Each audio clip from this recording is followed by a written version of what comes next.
This channel does not promote any violent, harmful, or illegal activities. All content provided by this channel is meant for an educational purpose only.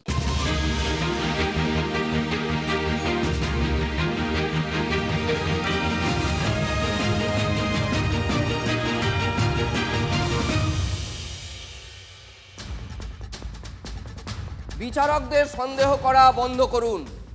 বিচারকদের সন্দেহ করা বন্ধ করুন। Next, তারপর পুরো প্রক্রিয়া আটকে দিতে ছোটোখাটো অজুহাত দেখাবেন না। তারপর এবার ইতি টানতে হবে। বিচারকদের কাজ করতে দিন, তারা স্বাধীনভাবে কাজ করবেন। বিচারকদের সন্দেহ করা বন্ধ করুন। পুরো প্রক্রিয়া আটকে দিতে ছোটোখাটো অজুহাত দেখাবেন না। এবার ইতি টানতে হবে। বিচারকদের কাজ করতে দিন, তারা স্বাধীনভাবে কাজ করবেন। আজ প্রকৃতির ভূমিকম্পে কাঁপন, কাল রাজনৈতিক ভূমিকম্প আসতে চলেছে কি? কাল কিন্তু বিগ ডে। আবার বলছি, কাল কিন্তু একটা বিগ ডে বঙ্গ রাজনীতিতে, মানে অত্যন্ত গুরুত্বপূর্ণ দিন। কাল রাজ্যের অসম্পূর্ণ কিন্তু চূড়ান্ত এসআইআর তালিকা প্রকাশিত হবে। পরস্পর বিরোধী কথা বলছি আমি, তাই না? এইভাবেই আমরা বলতে বাধ্য হচ্ছি, অসম্পূর্ণ কিন্তু সেটা আবার চূড়ান্ত। অসম্পূর্ণ, কার নাম থাকছে, কার নাম বাদ যাচ্ছে, কার নাম এখন বিচারাধীন বা বিবেচনাধীন, এই সমস্ত বিষয় নিয়ে কাল তুমুল চর্চা কয়েকদিন ধরেই চলছে। কাল সব থেকে একবারে তুঙ্গি হয়ে যাবে সেই চর্চা। ঠিক তার আগের দিন সুপ্রিম কোর্টের প্রধান বিচারপতির বেঞ্চে একটা ভূমিকম্পের মতোই মস্ত ধাক্কা খেল রাজ্য সরকার। দেশের চিফ জাস্টিস, প্রধান বিচারপতি, তিনি কি বলেছেন? আবার আমাদের ওয়ালের দিকে তাকান, তিনি কি বলেছেন? এটাই বলছিলাম, ছোটকাটা স্পেশাল শুরু করেছি, বিচারকদের সন্দেহ করা বন্ধ করুন। এগুলো বলেছেন সূর্যকান্ত, দেশের প্রধান বিচারপতি। পুরো প্রক্রিয়া আটকে দিতে ছোটোখাটো অজুহাত দেখাবেন না। নেক্সট, এবার ইতি টানতে হবে। আরও আছে, বিচারকদের কাজ করতে দিন, তারা স্বাধীনভাবে কাজ করবেন। বিচারকদের সন্দেহ করা বন্ধ করুন। পুরো প্রক্রিয়া মানে এসআইআর প্রক্রিয়াটাকে আটকে দেওয়ার জন্য ছোটোখাটো অজুহাত দেখাবেন না। এবার ইতি টানতে হবে। বিচারকদের কাজ করতে দিন, তারা স্বাধীনভাবে কাজ করবেন। এই মন্তব্য করেই সুপ্রিম কোর্টের চিফ জাস্টিস তথা সুপ্রিম কোর্ট চিফ জাস্টিসের বেঞ্চ বুঝিয়ে দিল আসলে কারা এই রাজ্যে পদে পদে এসআইআর প্রক্রিয়ায় বাগাড়া দিচ্ছে বা আটকে দেওয়ার চেষ্টা করছে। কালকে যেহেতু লিস্ট বেরোবে, সূচি বেরোবে, স্বাভাবিকভাবে কিছু মানুষ যারা ভারত বিরোধী তারা একটা গণ্ডগোল করার চেষ্টা করবে। প্রশাসনকে এবং ইলেকশন কমিশনকে তার উপযুক্ত ব্যবস্থা নিতে বলবে। নির্বাচন কমিশনকে যা বলার সব সুপ্রিম কোর্ট বলে দিয়েছে, তো উনি একটু কম বললে ভালো। ওনার এই বালখিল্যতা আর কত? রাজ্য সরকারের প্রবীণ মন্ত্রী চন্দ্রিমা ভট্টাচার্য তিনি বলছেন সুপ্রিম কোর্ট তো যা নির্দেশ দেওয়ার দিয়েই দিয়েছে, কিন্তু তারপর আজও সেই সুপ্রিম কোর্টেই ছুটল রাজ্য সরকার। রাজ্যের আইনজীবী কপিল সিব্বলের অভিযোগ, পেছনের দরজা দিয়ে বিচারকদের প্রশিক্ষণ দিচ্ছে কমিশন। হাইকোর্টের প্রধান বিচারপতিকে এড়িয়ে কোন নথি গ্রহণযোগ্য হবে আর কোনটা হবে না, এই লজিক্যাল ডিসক্রিপেন্সি নিয়ে সেই বিষয়ে কমিশনের তরফ থেকে নির্দেশিকা দেওয়া হচ্ছে। এই সওয়ালটা করেছিলেন কপিল সিব্বল। অবশ্যই এটা রাজ্য সরকারের বক্তব্য শুনে বিচারপতি জয়মাল্য বাগচি, যিনি প্রধান বিচারপতির পাশেই বসেন, তিনি বলে ওঠেন, আরে কমিশন ছাড়া প্রশিক্ষণটা কে দেবে? এটা তো ট্রেনিংটা তো কমিশনেরই দেওয়ার কথা। কোন কোন নথি গৃহীত হবে আমরা স্পষ্ট সেই নির্দেশিকা দিয়ে দিয়েছি। বলেন জাস্টিস বাগচি, আমাদের বিচারকরা যাতে সুষ্ঠুভাবে কাজ করতে পারেন তা নিশ্চিত করা রাজ্য সরকার এবং কমিশন দুই তরফেরই দায়িত্ব। এসআইআর প্রক্রিয়া সুষ্ঠুভাবে সম্পন্ন করতে, এই লাইনটা ভালো করে শুনুন, এটা বিগেস্ট মন্তব্য আজকের দিনের, সব থেকে তাৎপর্যপূর্ণ মন্তব্য সুপ্রিম কোর্টের জজ সাহেব বলছেন। জাস্টিস জয়মাল্য বাগচি বলছেন, এসআইআর প্রক্রিয়া সুষ্ঠুভাবে সম্পন্ন করতে আমরা রাজ্যের বিচার ব্যবস্থার পরিকাঠামোকে কার্যত ফাঁকা করে দিয়েছি। তার মানে চিফ জাস্টিসের বেঞ্চ তারাও এটা রিয়েলাইজ করছেন যে যেহেতু কোর্টের বিচারকদের তুলে আনা হয়েছে এসআইআর এর কাজে, ফলে মামলার শুনানি, সাধারণ যে মামলাগুলো হয় তার শুনানি প্রক্রিয়া অনেকটাই ব্যাহত হচ্ছে। কিন্তু এতৎসত্ত্বেও তাদের হাতে কোনো বিকল্প নেই। তাই কার্যত তিরস্কারের সুরে প্রধান বিচারপতি রাজ্যকে এই আবহে বলেছেন যে বিচারকদের সন্দেহ করা বন্ধ করুন। তার মানে ব্যাপারটা কি দাঁড়াচ্ছে যে আমরা কোর্ট খালি করে তাদেরকে জজ সাহেবদের, ডিস্ট্রিক্টের জাজ সাহেবদের, জুডিশিয়াল অফিসারদের এসআইআর এর কাজটা যাতে ভালোভাবে সম্পন্ন হয় আমরা সেই দায়িত্ব তাদের দিচ্ছি, আর আপনারা মানে রাজ্য একের পর এক আপনারা সন্দেহবাতিকতার জেরে একের পর এক প্রশ্ন তুলে আপনারা এসআইআর প্রক্রিয়াকে কি আটকে দিতে চাইছেন? সুরটা তো এইরকমই জজ সাহেবদের। পুরো প্রক্রিয়াটা আটকে দিতে ছোটখাটো অজুহাত দেখাবেন না, এবার ইতি টানতেই হবে, বিচারকদের কাজ করতে দিন, তারা স্বাধীনভাবে কাজ করবেন বলেছেন চিফ জাস্টিস। এই মন্তব্য মারাত্মক তাৎপর্যপূর্ণ, বুঝতে পারছেন? তার মানে সুপ্রিম কোর্টও এটা বুঝতে পারছে যে কোর্ট থেকে বিচারক তুলে এনে এসআইআর এর কাজ করাতে হচ্ছে, এদিকে মামলার কাজ ব্যাহত হচ্ছে, কিন্তু এসআইআরটা শেষ হতেই হবে যদি সুষ্ঠুভাবে ভোট করাতে হয় পশ্চিমবঙ্গে। তাই এটা এখন বেশি জরুরি, এটাকে তারা অগ্রাধিকার দিচ্ছেন। রাজ্য সরকারের জন্য ভূমিকম্পই তো বটে এই মন্তব্য। সুপ্রিম কোর্ট বুঝিয়ে দিয়েছে কাদের জন্য রাজ্যে এসআইআর এর প্রক্রিয়ায় এত দেরি হচ্ছে।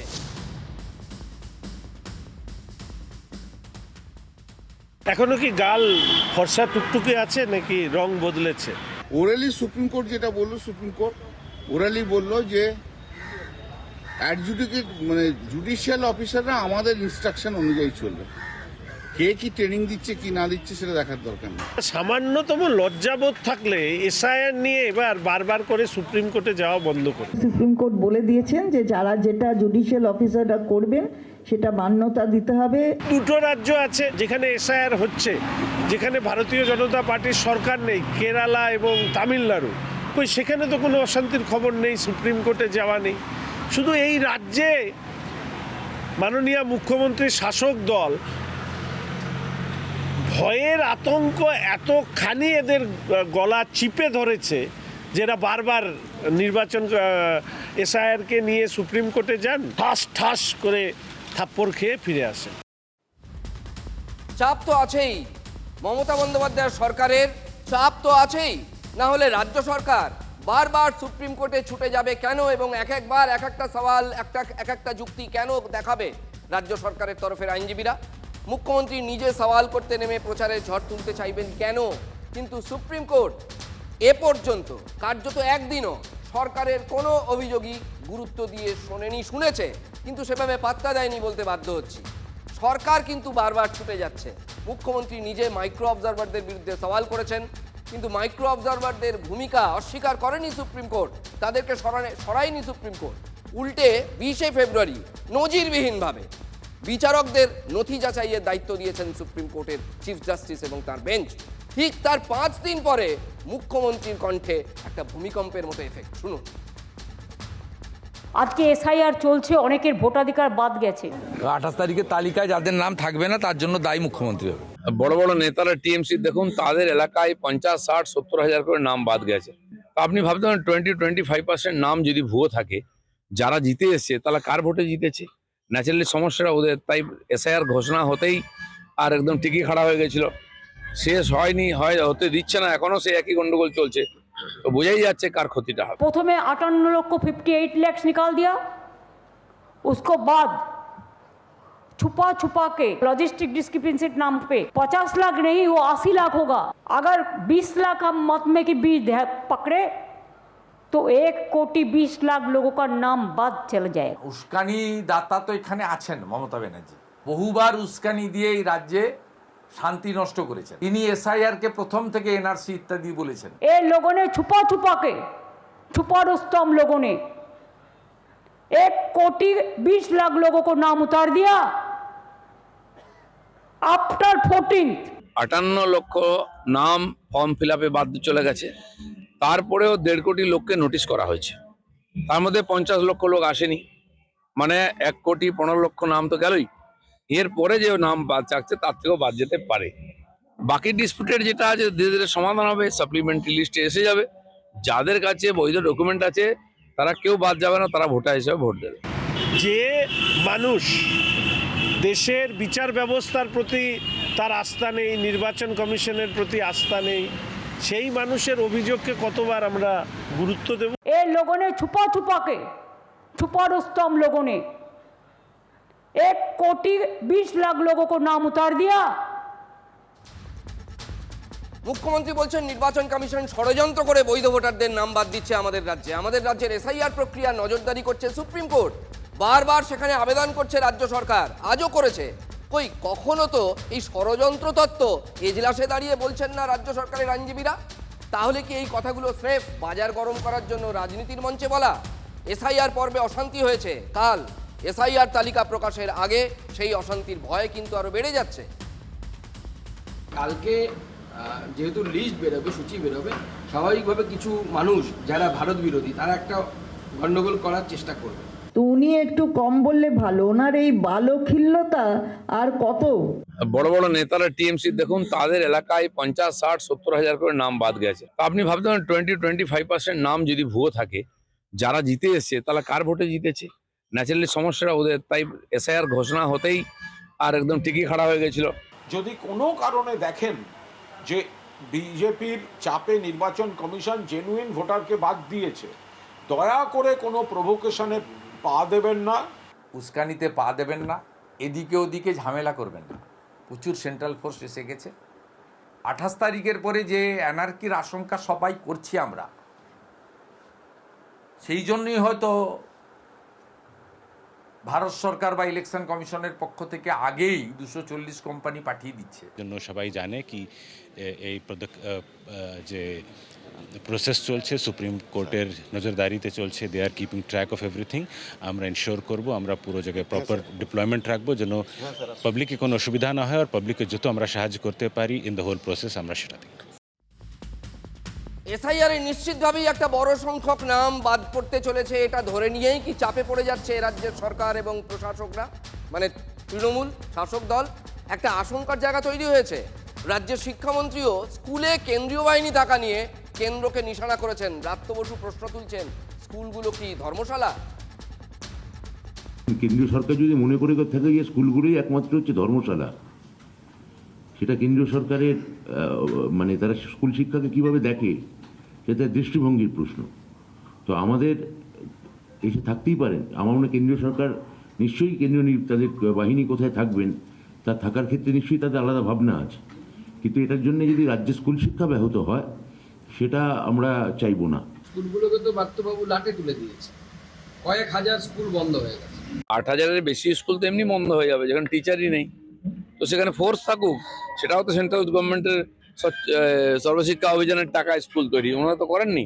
লোকের বাড়িতে যারা কাজ করছে, খুব সামান্য রোজগার করছে, তারাও গ্রামে গঞ্জে গজি ব্যাঙের ছাতার মতো গজিয়ে ওঠা ইংলিশ মিডিয়াম স্কুলে নিজেদের বাচ্চাদেরকে পেট কেটে ভর্তি করছে। ওনারা টিচারও দিতে পারছেন না। 6,000-এর বেশি স্কুল আছে যেখানে স্টুডেন্ট নেই, সেই স্কুলগুলো কি হবে? স্কুলে কেন কেন্দ্রীয় বাহিনী থাকবে এটা নিয়ে কেন্দ্রকে নিশানা করছেন রাজ্য শিক্ষামন্ত্রী। কিন্তু মমতা বন্দ্যোপাধ্যায়ের জমানায় শিক্ষামন্ত্রীর এখন যিনি আছেন ব্রাত্যবাবু, তাদের সময়ে সত্যি রাজ্যের যে সরকারি শিক্ষা ব্যবস্থা এবং সরকারি স্কুল সেগুলোর হাল খুব উন্নত হয়েছে কি?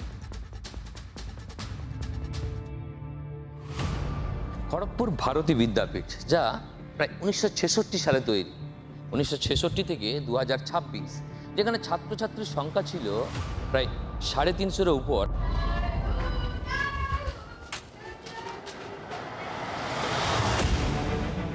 পরিকাঠামোর দিক থেকে সমস্ত কিছু রয়েছে এই স্কুলে, কিন্তু ছাত্রছাত্রীর সংখ্যা কোথাও গিয়ে তোলান্ডের থেকেছে। কোনো ক্লাসে 1জন স্টুডেন্ট, আবার কোনো ক্লাসে 7জন স্টুডেন্ট।